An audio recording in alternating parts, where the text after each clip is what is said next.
কিন্তু কিছু কথা থাকে।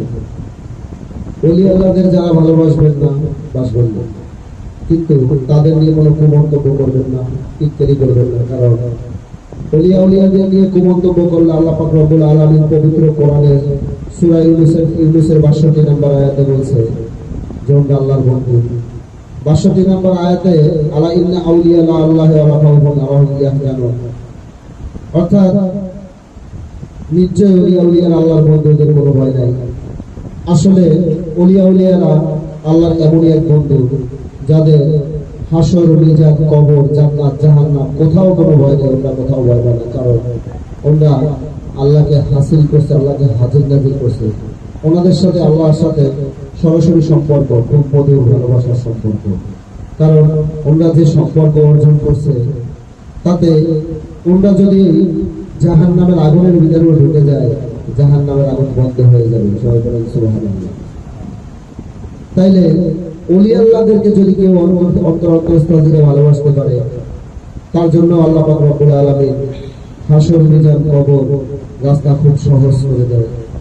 কোরআন হাদিস ঘাটলে অনেক কিছুই পাওয়া যায়। আমাদের এই বাংলাদেশ এক সময় পুরোপুরি বিধর্মী কান্ট্রি ছিল, বিধর্মী দেশ ছিল।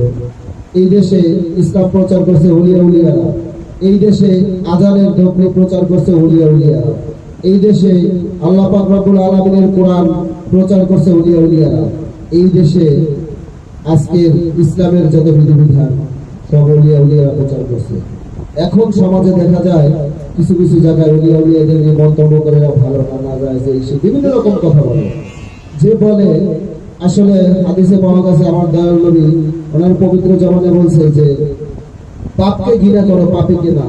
তো যে পাপ করে আসলে তারে তো ঘৃণা করা যাবে না, তাই তাকে ভালোবেসে বোঝাতে হবে, হাদিস কোরআন সম্পর্কে জানাইতে হবে। কারণ আমাদের এই দেশে আমরা মুসলমান যারা আছি, অনেক মুসলমান আছি যাদের ভিতরে কোরআন হাদিসের কোনো জ্ঞান নাই, কিন্তু কোরআন হাদিস নিয়ে উল্টে ফেলা খুব ভালো পছন্দ করে। না, তা করবেন না।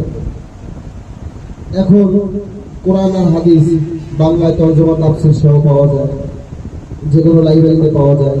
নিয়ে আসলে দেখবেন কোথায় কি লেখা আছে, কে বলছে কি, ওটা নিয়ে ঘাটা যাবে না। কারণ সত্যি কথার ভ্যালু নাই, সত্যি কথায় কেউ কান দেবেন না। সত্য কোরআন কি বলে, সত্য হাদিস কি বলে, এগুলো দেখবেন। অনেক অনেক রকম কথা বলবে, কারণ এখন আমরা ফেতনার জামানায় এসেছি, কার্যালয়ের জামানা। অতএব ফেতনার জামানায় অনেকে ফেতনা লাগা করবে, সেই ফেতনার ভিতরে পড়া যাবে না। কারণ এই জামানায় বহু লোক আছে যারা দাড়ি জুব্বা টুপি পরে সুন্দর সুন্দর মুখে কথা বলে, অথচ তাদের লেবাস পরে তারা সুদের ব্যবসা করে। এই সুদের ব্যবসাকারীদের কথার ভিতরে ঢোকা যাবে না, কারণ সুদকে আল্লাহ হারাম করেছে। তাই একজন সুদখোর অবশ্যই ভালো কথা বলতে পারে না। উনি যা কিছুই বলুক না, ওনার স্বার্থের জন্য বলবে, স্বার্থবাদী কথার ভিতরে ঢোকা যাবে না। কারণ সহিহ বুখারী শরীফ হাদিস, ইন্নামাল আমালু বিন্নিয়াত, অর্থাৎ নিয়তের উপরে ফল, যে যেমন নিয়ত করবে সে তেমন সেরকমই ফল পাবে। এখন ফাতিহা শরীফ পাঠ হয়েছে, আমরা সকলে ফাতিহা শরীফের মুনাজাত করব। আমরা যারা এখানে উপস্থিত হয়েছি আশিকুর রাসূলের দপ্তর মুস্তানিয়া পাক দরবার শরীফে, আমরা জীবনে যৌবনে জানিয়া না জানিয়া ইচ্ছায় অনিচ্ছায় যত রকম গুনাহ করেছি, সেই গুনার কথা স্মরণ করে আমাদের পূর্বপুরুষ অনেকেই একদিন এই পৃথিবীতে ছিল, ভাই আজকের কবর দেশে চলে গেছে, আমরাও যাব।